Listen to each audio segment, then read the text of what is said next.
বিসমিল্লাহির রহমানির রহিম। আসসালামু আলাইকুম ওয়া রাহমাতুল্লাহি ওয়া বারাকাতুহু। আশা করি আপনারা সকলে ভালো আছেন। আজকে যে বিষয় নিয়ে কথা বলবো সেটা হলো, if you can avail the baby polypill, the culprit disease will never কিল।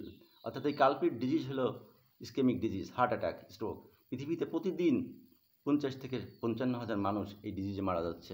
আমাদের দেশেও অসংখ্য মানুষ মারা যাচ্ছে, 450 থেকে 550 মানুষ হার্ট স্ট্রোকে মারা যাচ্ছে। আমার পরিবারেরই প্রায় 17 জন মানুষ এই কালপ্রিট ডিজিজে পৃথিবী ছেড়ে চলে গেছেন। কাজেই এখন ইউরোপ আমেরিকাতে এই পলিপিল ব্যবহার করা হচ্ছে এক্সটেন্সিভলি এবং প্রচুর মানুষের জীবন বেঁচে যাচ্ছে। এটা যদি আপনার অসুখ হওয়ার আগেই আপনি শুরু করতে পারেন, তাহলেই কিন্তু আপনি নির্বিঘ্নে ডাক্তার, হাসপাতাল অ্যাভয়েড করতে পারেন এবং পকেটের পয়সা, হয়রানি ইত্যাদি। Age is the powerful determinant of risk by the time reach 50। অর্থাৎ 50 বছর বয়স পার হলেই কিন্তু এই ডিজিজে সাফার করার সম্ভাবনা সবথেকে বেশি। আর আমাদের দেশে যে ফুড অ্যাবিউজিয়েশন, ভুনা খাওয়া, তেল খাওয়া, ভাজি খাওয়া, এক্ষেত্রে কিন্তু আমরা সবথেকে বেশি রিস্কে আছি। এবং আমাদের এখানে দেখবেন হাসপাতালে গেলে মানুষ গিজ করে, মানুষে লোকারণ্য। এর প্রধান কারণ কিন্তু এই খাওয়া দাওয়া, লাইফস্টাইল এবং ইনঅ্যাক্টিভিটি। কাজেই আমরা যদি এটা খেতে পারি তাহলে কিন্তু আমাদের রিস্ক অনেক অনেক কমে যায়। আজকে ব্রিটেন, উন্নত বিশ্ব, ব্রিটেন, আমেরিকা, তারা কিন্তু এই পলিপিল ব্যবহার করছে এবং 50% ডেথ তারা কমায় ফেলছে। শুধু লন্ডনেই 80 লক্ষ মানুষ এই পলিপিল ব্যবহার করে। কাজেই আমাদের দেশে যে 1 কোটি বা 1.25 কোটি মানুষ ডায়াবেটিসে ভুগছে, হাইপার টেনশনে ভুগছে বা হাইপার কোলেস্টেরলে ভুগছে, ভুগুক বা না ভুগুক, তারা কিন্তু যদি 50 ইয়ার্স হয়ে থাকে তাহলেই তাদেরকে এই ওষুধটা খাওয়া কিন্তু ফরজ।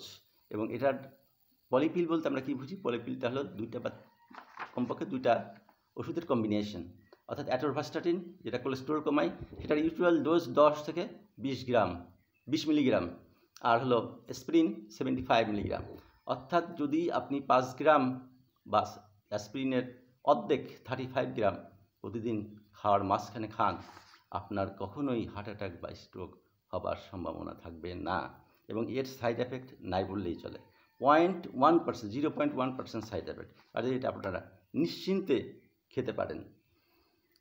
I do think mass prevention treatment strategies like this will end to being needed to reduce pressure on the hospital and doctors. কাজেই কনক্লুশনে বলবো যে আমাদের দেশে 1 লক্ষ ডাক্তার আছে এবং এই 1 লক্ষ লোক, এই ডাক্তারের আরও অ্যাফিলিয়েটেড প্রায় 5 জন আছে। অর্থাৎ 5 লক্ষ মানুষ কিন্তু আমরা সহজেই এই ওষুধটা গ্রহণ করতে পারি। কাজেই কনক্লুশনে বলবো, prevention is better and cheaper then cure. এবং আমাদের এই স্বাস্থ্য ব্যবস্থার উপরে যেন চাপ না পড়ে, ডাক্তারদের উপরে চাপ না পড়ে। প্রত্যেকটা ফ্যামিলিতেই দেখবেন যে এই রোগ এবং আহাজারি এবং তাদের কষ্ট, তাদের ইকোনমিক স্ট্রেস তাদেরকে কিন্তু ভীষণ বিপদের সম্মুখীন করেছে। যে আশা করি বুঝতে পেরেছেন। ধন্যবাদ। সবাই সুস্থ থাকুন, ভালো থাকুন। আসসালামু আলাইকুম ওয়া রাহমাতুল্লাহি ওয়া বারাকাতুহু।